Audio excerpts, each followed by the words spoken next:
Vietnam will not trade the environment for the economy, according to Deputy Prime Minister Trịnh Đình Dũng at the meeting with UN Environment Executive Director Erik Solheim on Monday.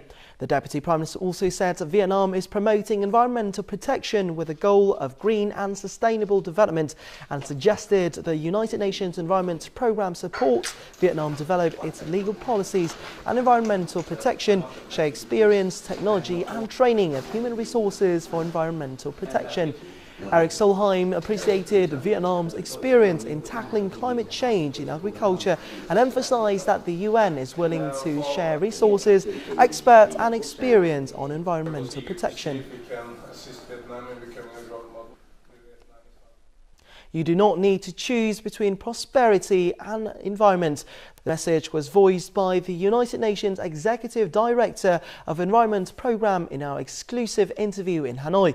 The head of UN Environment was on a visit to Vietnam to emphasize the importance of environmental sustainability in the context of Vietnam's rapid development. Thank you for joining us today. So what do you view as the most important environmental issues for Vietnam right now?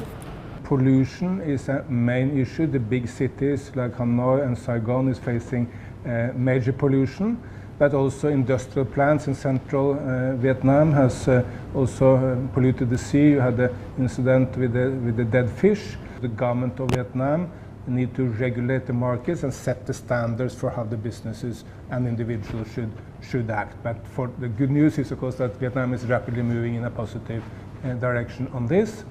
Second issue is wildlife. You have very precious wildlife in Vietnam, which is, by the way, is also key to attract tourists like monkeys or turtles or pangolins or leopards.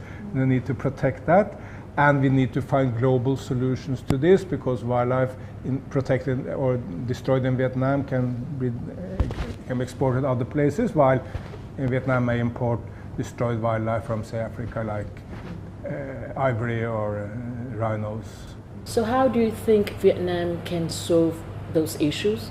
What we need to do is to look into how we can protect the environment and development from the very beginning, integrate environment solutions in the factories from day one, and for sure that is possible. If we want a global example, I will offer Germany as maybe the most successful nation in really using environment as a vehicle for development. When the Germans say cleaned up the River Rhine, they developed so much technology which they can now export to other countries. So going to the environment is not a difficulty it's not something bothering the economic development. To the country, it's a vehicle for more growth. We had a very, very good conversation this morning with the Minister of Environment, who was very, very firm that the government of Vietnam need to regulate markets, set standards, tell the industries what they cannot do and what they can do. I think that's the right approach, because all the successful nations on the planet has been able to have a vibrant private sector and business, but a strong government who regulate the markets. Obviously, the issues that Vietnam are facing now are no strangers to any other developing countries around the world.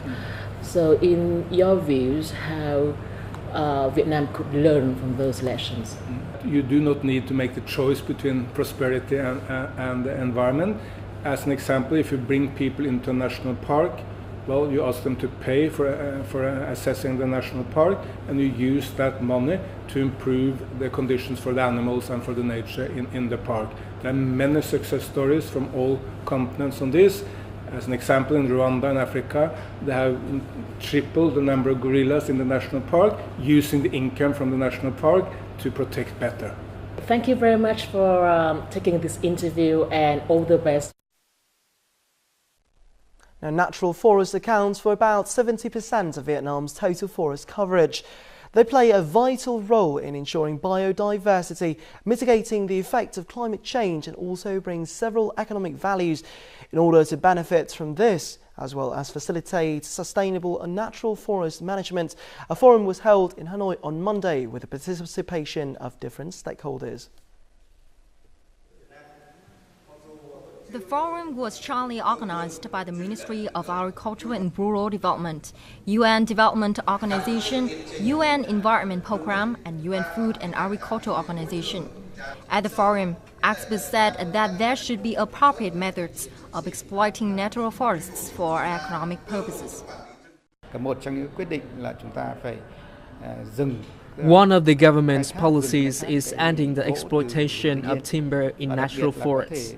In addition, projects which negatively affect the environment, natural resources and biodiversity must also be stopped. According to some enterprises at the forum, the involvement of local people in the production of goods and services from natural forests is one among effective solutions to sustainable natural forest management. This also helps them improve their livelihoods.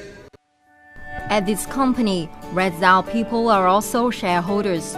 With their knowledge of herbal medicines, they have participated in collecting herbal plants and researching to produce herbal bathing products. 73% of the households have escaped from poverty. Furthermore, 102 watershed protection forested areas covering 350 hectares have been taken care of and protected.